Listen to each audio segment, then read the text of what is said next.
کہانی شروع کرنے سے پہلے چینل کو سبسکرائب کر لیں اور ساتھ میں موجود گھنٹی کے بٹن کو دبا لیں تاکہ ہر کہانی سب سے پہلے آپ تک پہنچ سکے۔ پہلے تو امی کو کوئی رشتہ پسند نہ آتا تھا۔ باجی 26 کی ہو گئی۔ ہر کسی نے احساس دلایا کہ تم کس قسم کے من پسند رشتے کے انتظار میں ہو۔ اگر طیبہ کی عمر کچھ اور آگے کو سرک گئی تو پھر مناسب رشتہ ڈھونڈتی ہاتھ ملتی رہ جاؤ گی۔ اب جو رشتہ ان کو پسند آیا وہ ہر لحاظ سے بہتر تھا۔ لڑکا پڑھا لکھا، خوبرو، باجی سے 1 سال بڑا اور خوشحال گھرانہ تھا کہ 6 بن بیاہی نندوں اور 7 دیوروں کے ہمراہ رہنے سے ایسے مسائل پیدا نہ ہو جائیں کہ باجی کا جینا دوبر ہو جائے۔ خیر، اللہ کا نام لے کر میری والدہ نے لڑکے والوں کو ہاں کر دی اور باجی کی شادی نعمان بھائی سے ہو گئی۔ باجی کے شوہر اگرچہ اچھے انسان تھے، میری بہن کو چاہتے تھے، ان کا خیال رکھنے کی کوشش بھی کرتے تھے، لیکن سسرال میں اتنے بہت سے لوگوں میں 2-3 ایسے بھی ہوتے ہیں جو وجہ بے سکونی بنتے ہیں۔ غرض باجی صرف 5 سال شوہر کے گھر رہ سکی اور 3 بچے لے کر میکے آ گئی۔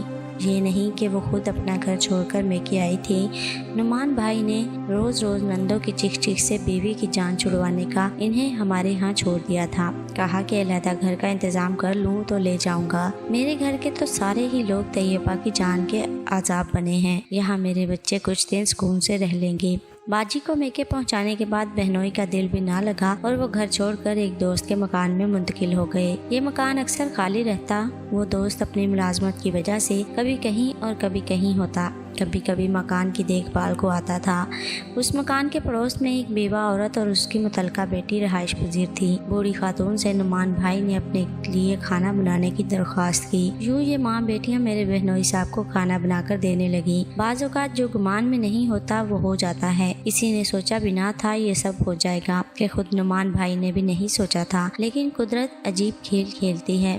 نہ جانے کس لمحے نعمان کو بیوہ کی متعلقہ بیٹی صفیہ پسند آ گئی۔ وہ کھانا ایسا عمدہ اور لذیذ بناتی تھی، دونوں میں پسند استوار ہو گئی اور انہوں نے صفیہ سے نکاح کر لیا اور پھر اپنی نئی زندگی میں ایسے گم ہوئے کہ پہلی بیوی اور بچوں کے ساتھ ہی اپنے والدین اور بہن بھائیوں تک کو بھول گئے۔ انہوں نے پلٹ کر کسی کی خبر تک نہ لی۔ شاید وہ عورت کوئی جادوگرنی تھی یا پھر بہنوئی اپنے گھر والوں کو ہی اپنی بربادی کی وجہ اور خوشیوں کا قاتل سمجھتے تھے۔ میرے والد صاحب بوڑھے تھے، وہ کمانے کے قابل نہ رہے تھے۔ بڑے بھائی ملازمت کرتے تھے اور وہی گھر کے اخراجات برداشت کر رہے تھے۔ تینوں میرے بھائی شادی شدہ بچوں والے تھے۔ ہماری ماں بیٹیوں کی محتاج تھی۔ میری ماں ابھی شادی نہیں ہوئی تھی، ان کو میری فکر بھی کھائی جاتی تھی۔ باجی 3 سال ہمارے گھر رہی۔ بھائیوں نے ان کا اور ان کے بچوں کا خرچہ برداشت کیا۔ اس میں میری بھی شادی ہو گئی۔ میں بیاہ کر پہلے اسلام آباد پھر سویڈن چلی گئی۔ وہاں سیٹل ہونے کے چکر میں ہم اپنے مسائل میں الجھ گئے۔ سویڈن میں میرے میاں پڑھ بھی رہے تھے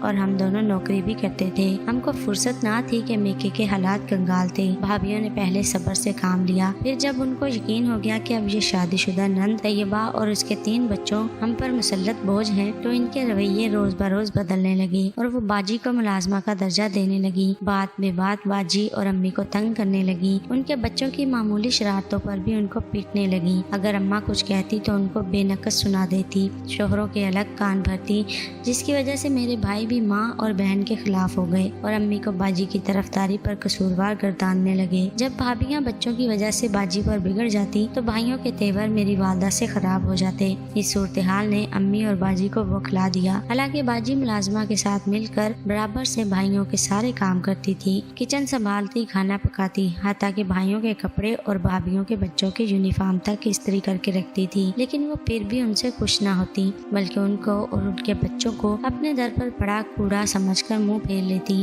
میکے میں قیام کا قصور نہ تھا۔ جب تک والد زندہ رہے بھائی اور بھابھی اندر اندر کھوٹتے رہے، منہ سے کچھ ان کے سامنے نہ کہہ سکتے تھے۔ ان کے فوت ہونے کے بعد تو بھائیوں نے امی جان کو گھر کا خرچہ دینا بھی بند کر دیا، کیونکہ وہ اپنی بیٹی اور اس کے بچوں کو پال رہی تھی۔ ہماری ملازمہ سلیمہ کافی پرانی اور نیک دل عورت تھی۔ وہ غریب ضرور تھی لیکن دل کی غریب نہ تھی۔ وہ باجی سے بھابھیوں کا برا سلوک دیکھ کر کڑتی۔ ایک دن بڑی بھابھی نے میری بہن سے صاف کہہ دیا، ہم تمہارا خرچہ نہیں اٹھا سکتے، یا تو بچوں کو ان کی دادی کے حوالے کر دو اور شوہر سے کھلا لے لو اور شادی کر لو، یا پھر جہاں چاہے جا کر رہو، لیکن ہمارے گھر سے چلی جاؤ۔ دوسری بھابھی بولی، اگر اماں تمہاری حمایتی بنے تو بے شک ان کو ساتھ لے جاؤ۔ ملازمہ یہ ساری باتیں سن رہی تھی۔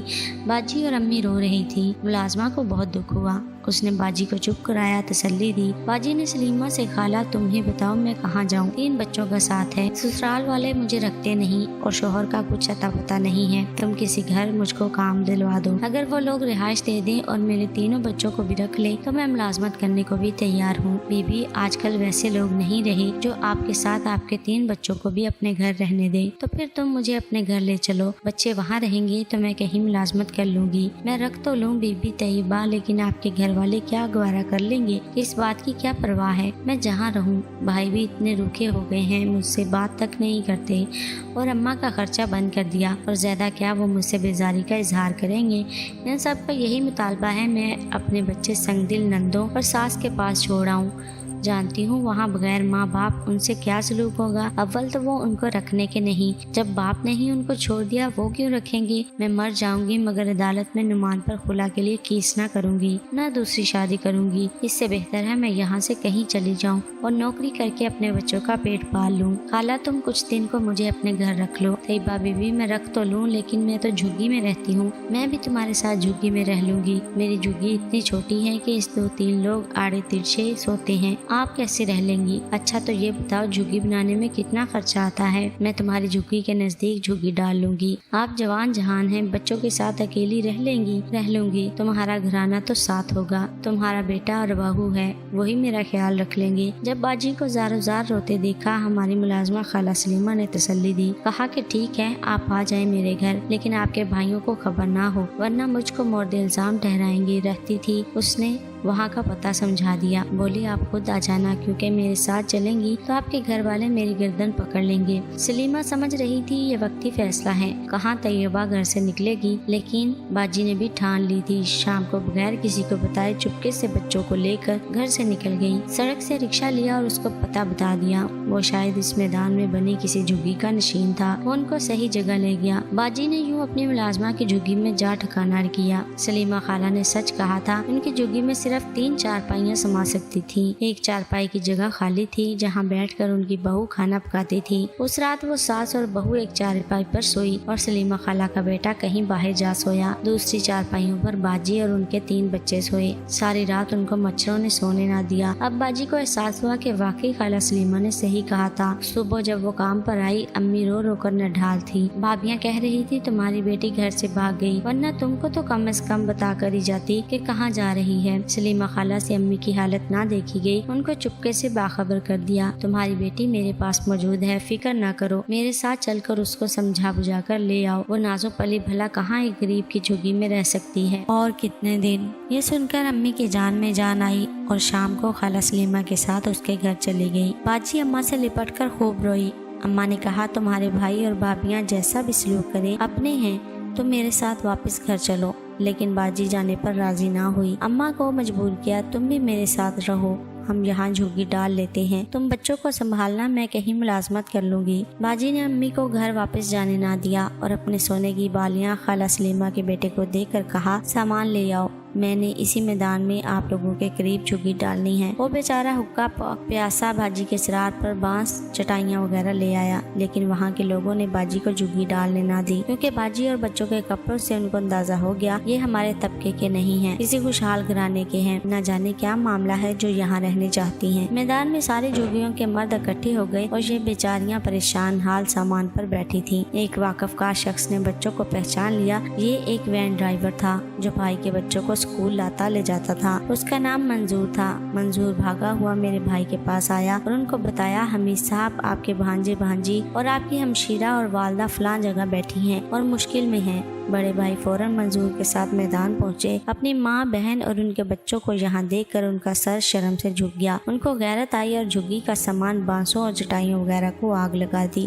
امی باجی اور بچوں کو گاڑی میں بٹھا کر گھر لے آئے اور بہت غصہ کیا، تم نے تو میری ناک کٹوا دی، غصہ تھا تو مجھ سے جھگڑتی، گھر کے برتن توڑ دیتی، لیکن تم نے تو یہ کیا کیا، جھگی ڈالنے چلی گئی۔ باجی کیا جواب دیتی؟ اماں نے کہا ہاں میاں بولو، جو جی میں آئے بولو، تم نے جو مجھ کو خرچہ دینا بھی بند کر دیا، اسی بہن کے کارن کے 2 نوالے اس کو کھا رہے تھے، تو میری بیٹی تمہاری بیوی اور بھابیوں کی چاکری کرتی ہے تو ہی میری تمہاری کمائی سے 2 نوالے کھاتی ہے، اب کاہے کی غیرت آ رہی ہے تم کو؟ اور اپنے دونوں بھائیوں سے بھی پوچھو کیسا سلوک کرتی ہیں ان کی بیویاں، سارا دن طیبہ